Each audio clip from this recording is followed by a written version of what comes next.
Hey, good people. Welcome in to Miss LeAnnyaa's Third Eye 13, my granny and mama's hybrid namesake.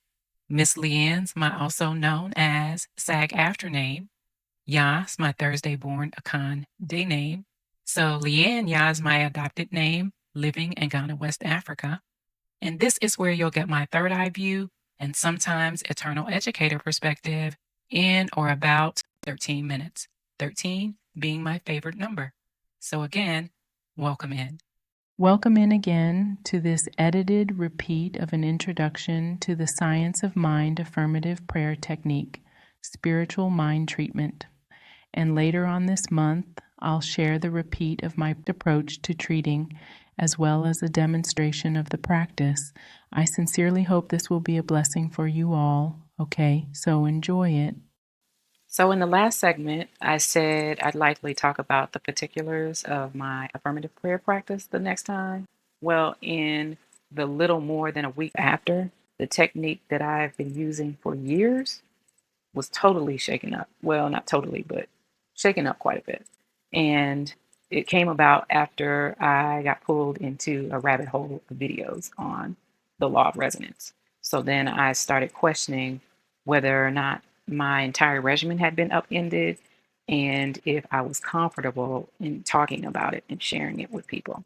So here I sit at a pivot, presenting now the 5 steps of the spiritual mind treatment, which is a scientific approach to affirmative prayer based on science of mind teachings developed by Dr. Ernest Holmes. And I'm pretty sure he was a student at the time. He was a doctor of philosophy, so he got his PhD in philosophy, and he got it at the University of California, Los Angeles, UCLA. And I think that he used the technique as his dissertation. I can't remember exactly, but I know for sure that he eventually used it as the foundational tenet in establishing the Church of Religious Science in the mid 1920s.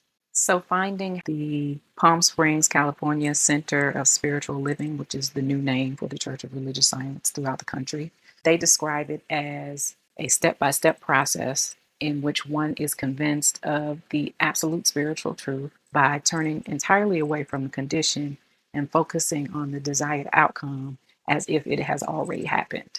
And just for context, Dr. Holmes defines spiritual truth as the truth that our life is some part of God and that the Spirit of God is incarnated in us.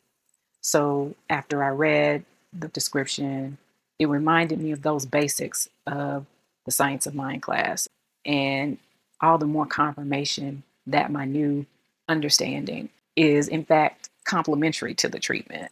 So today, I'll share just the steps, and then the next time, I'll be more specific about how I use them, especially now factoring in the law of resonance.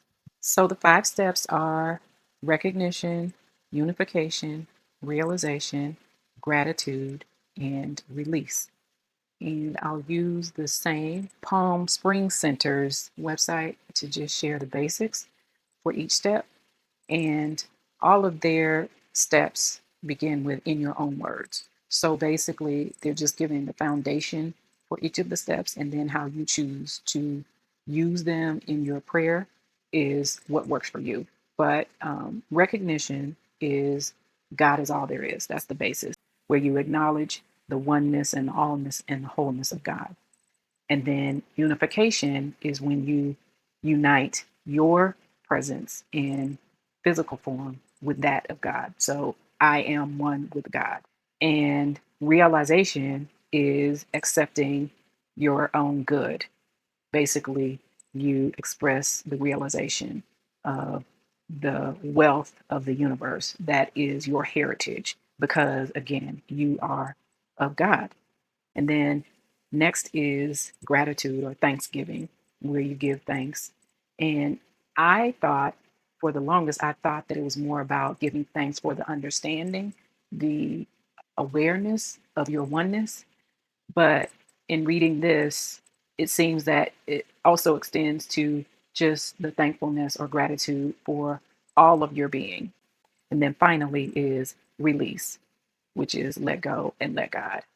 And that basically is releasing what you have affirmed as if it's already made manifest. So that's it for now. But again, the next time we'll take a deep dive into my personalized treatment. Okay, so thank you for taking the time, and I affirm that, be it by divine appointment, you'll check me out the next time as well. And with that, I'll remind you that my biggest Third Eye 13 aspiration is to eventually host all of my beloved thriving 13th babies. The eighth wonder of the world, Mr. Stevie Wonder, Auntie Whoopi, Whoopi Goldberg, and Miss Iyanla Vanzant, Mr. Tavis Smiley, and Mr. Tyler Perry. And my biggest professional aspiration has been to join Team Cube Vision at the direction of my beloved renegade phenomenal 15th baby, Mr. O'Shea Jackson Sr., Ice Cube, yay, yay. But now, on the social impact side, in an effort to rework his brilliant contract with Black America. And I thank you for touching and agreeing with me on all of this, please.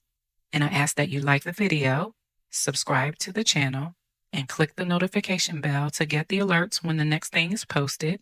And I'll close with Namasté, meaning the light within me honors the light within you. And so until next time, be good, take good care, and Namaste, good people.